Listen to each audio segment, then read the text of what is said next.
आज के लेक्चर में हम बात करेंगे 13.2 के टॉपिक जो टॉपिक हम डिस्कस करने वाले हैं वो है integrals of vector function. Vector function का इंटीग्रेशन आप कैसे फाइंड करते हैं। सबसे पहले हम डेफिनेशन देखेंगे और फिर इसके बाद हम एग्जांपल पे बात करेंगे। तो सबसे पहले हम डेफिनेशन देखते हैं।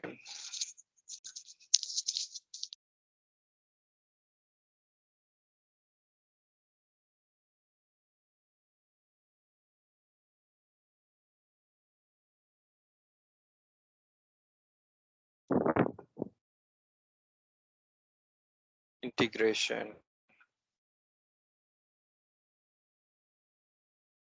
Of vector function.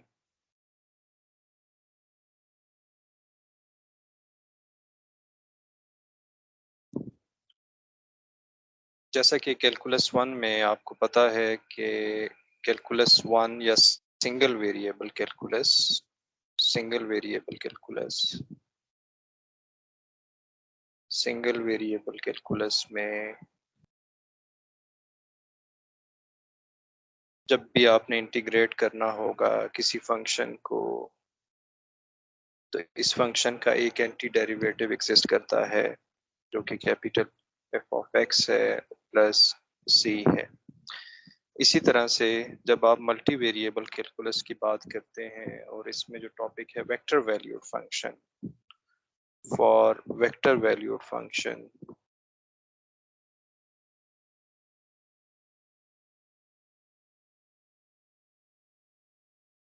For vector valued function integration हमारे पास हो जाएगी। इस एफ ऑफ एक्स को हम रिप्लेस कर देंगे किसी पोजीशन वेक्टर से और ये फंक्शन होगा टी का। तो आपने इस इंटीग्रेशन को सॉल्व करना है विद रिस्पेक्ट टू टी और इसका जो हमारे पास इंटेग्रल एंटी डेरिवेटिव आ रहा होगा वो होगा कैपिटल आर टी प्लस, और हमारे पास यहाँ पर कांस्टेंट ऑफ इंटीग्रेशन होगा जो कि सी वेक्टर कहलाएगा। तो ये फर्क हमें मिलेगा यहाँ पर।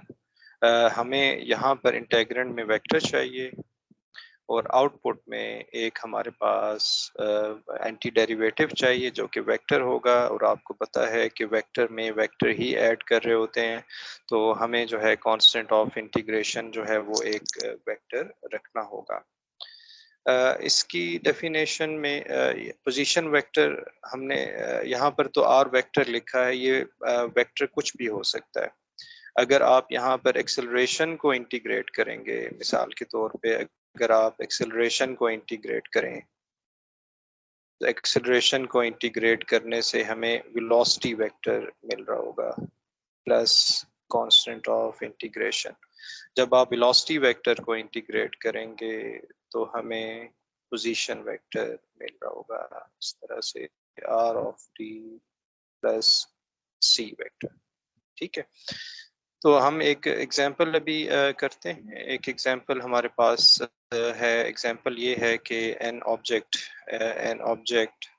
starts from rest at the point 1 to 0 and moves with an acceleration of j plus 2k unit vector, or magnitude of a is measured in feet per second square. Find the location of the object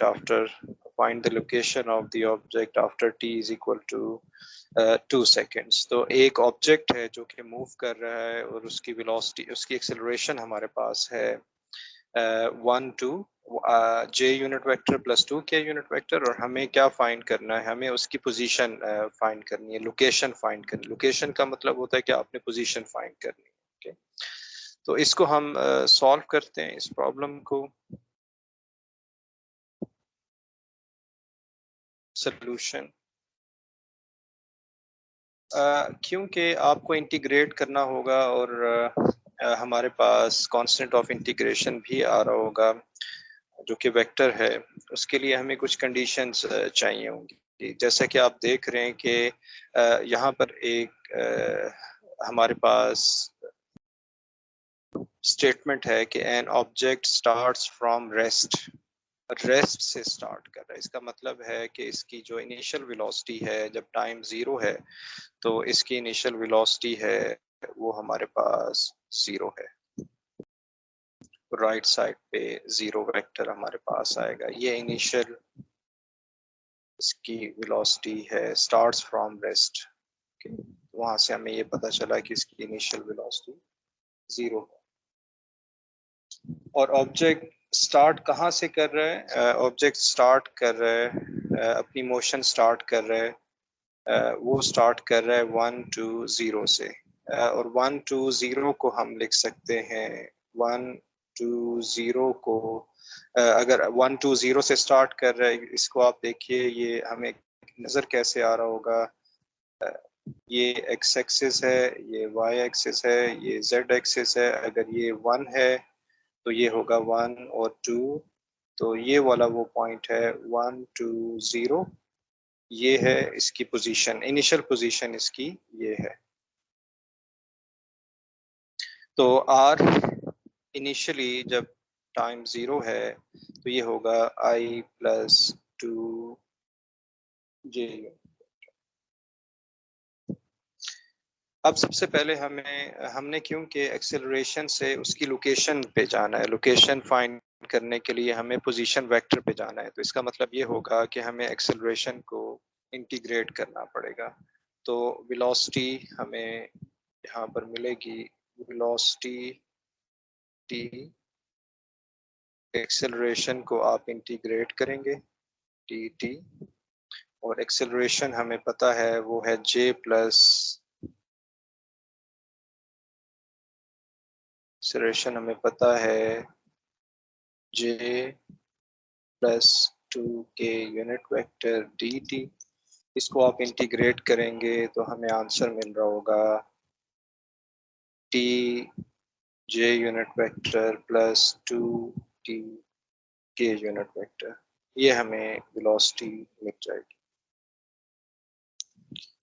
अब अगर लेकिन एक चीज़ हमें याद रखनी है कि यहाँ पर एक कांस्टेंट ऑफ इंटीग्रेशन भी हमें मिल रहा होगा। और कांस्टेंट ऑफ इंटीग्रेशन होगा ये इटसेल्फ, ये एक वेक्टर है c1i plus c2j plus c3k unit vector. तो अब हम क्या करेंगे, गिवन हमें क्या है, गिवन है कि वेलोसिटी 0 पे 0 वेक्टर है। तो ये वैल्यू हम यहाँ पर पुट कर देंगे ताकि कांस्टेंट ऑफ इंटीग्रेशन हमारे पास आ जाए 0 plus 0j plus 0k plus c vector is equal to 0 vector. तो यहाँ से हमें वैल्यूज मिल जाएंगी c1 c2 c3 is equal to 0। तो हमारे पास वेलोसिटी हो जाएगी tj प्लस 2t के यूनिट वेक्टर और c वेक्टर हमारे पास 0 आ गया। अब हम वेलोसिटी तक पहुंच चुके हैं एक्सेलरेशन से इंटीग्रेट करने के बाद। अब हम वेलोसिटी से पोजीशन वेक्टर की तरफ जाएंगे। तो हमें दोबारा से इंटीग्रेट करना है। तो पोजीशन वेक्टर हमें तब मिलेगा जब हम वेलोसिटी को इंटीग्रेट करेंगे, वेलोसिटी को इंटीग्रेट करेंगे। वेलोसिटी हमारे पास है टी जे प्लस 2t के यूनिट वेक्टर डी टी को इंडिविजुअल कंपोनेंट को इंटीग्रेट करना है। ये होगा T square by 2j plus 2t square by 2 से कैंसिल हो जाएगा तो सिर्फ टी स्क्वायर बच जाएगा। टी स्क्वायर के unit vector R T plus यहाँ पर हम इसको एक सी वेक्टर नया बना लेंगे। इसको चाहे तो आप सी स्टेरिक कह दें। तो सी स्टेरिक हमारे पास होगा क्योंकि हमने C1 C2 और C3 पहले ही पुट कर दिए हैं। अब होगा C4 C5J प्लस C6 के यूनिट वेक्टर। इसी तरह से हमें पोजीशन वेक्टर गिवन था कि इनिशियली ऑब्जेक्ट कहाँ पर है, वो हमारे पास होगा I plus 2j unit vector. ये इनिशियल पोजीशन थी जो कि गिवन है। ये हम वैल्यू पुट कर देंगे यहाँ पर, हम यहाँ ये वैल्यू पुट कर देंगे r of 0, r of 0, 0j 0k plus c asterisk, और ये इक्वल होगा I plus 2j unit vector. तो यहाँ से हमें पता चल रहा है कि C4 जो है ये 1 होगा, और C5 हमारे पास 2 होगा, और C6 हमारे पास 0 होगा। और हमें पोजीशन वेक्टर जिसमें हमें कांस्टेंट ऑफ इंटीग्रेशन स्टेरिक हमने फाइंड करना था, वो हमने फाइंड कर लिया है। तो R ऑफ t यहाँ पर हो जाएगा t square by 2 j unit vector plus t square k unit vector plus I plus 2j unit vector. यहाँ से I कंपोनेंट x कंपोनेंट अलग हो जाएगा, j हमारे पास होगा t square by 2 plus 2j unit vector, और k कंपोनेंट होगा t square k unit vector r of t। Okay, हम यहाँ तक पहुँच चुके हैं, हमने पोजीशन वेक्टर निकाल लिया है, हमने पोजीशन वेक्टर निकाल लिया। लेकिन अगर आप क्वेश्चन पे जाएं, क्वेश्चन में उसने ये पूछा है कि हमारे पास लोकेशन फाइंड करनी है, लोकेशन फाइंड करनी है जब ऑब्जेक्ट जो है t is equal to 2 seconds गुजर चुके हों। जब t 2 सेकेंड्स के बाद ऑब्जेक्ट कहाँ पर होगा वो हमने फाइंड करना है, वो जगह फाइंड करना है। ये तो हमें सिंपली एक r of t position vector पता चल रहा है कि ऑब्जेक्ट हमारे पास मूव कर रहा है। तो हम इसको लिखेंगे at t is equal to at t is equal to 2 seconds r of 2। जब यहाँ पर t 2 पुट करेंगे तो ये हमें मिल रहा होगा I plus 2 plus 2 4 j plus 4 k, यानी कि इसकी जो पोजीशन बनेगी आपको पता है I j k को हम लिख सकते हैं 1 4 और 4। तो ये हमारे पास जो है इस ऑब्जेक्ट की जो कि मूव कर रहा है इसकी ये लोकेशन होगी। चलें इसको देखते हैं कि ये ऑब्जेक्ट कैसे और कहाँ पर मूव किया है इसने। इसको अगर हम ड्रॉ कर लें, इसको अगर हम ड्रॉ कर लें, ये होगा x y z। Initially object हमें पता है कि वो यहाँ पर था, 1 2 0 पे था, और ये इसका पोजीशन वेक्टर था, यानी कि आपने पॉइंट आउट करना है कि ऑब्जेक्ट कहाँ पर है। ये पोजीशन थी इसकी इस जगह पे। अब अगर नई जगह हमारे पास क्या होगी, x एक्सेस 1 ही रहेगा, नई जगह x एक्सेस 1 ही रहेगा, और y एक्सेस 4 है, 1 2 3 4, और z एक्सेस भी 4 है, 1 2 3 4। अप्रोक्सीमेटली ये यहाँ पर होगा, और ये स्पेस में पॉइंट होगा 1 4 4।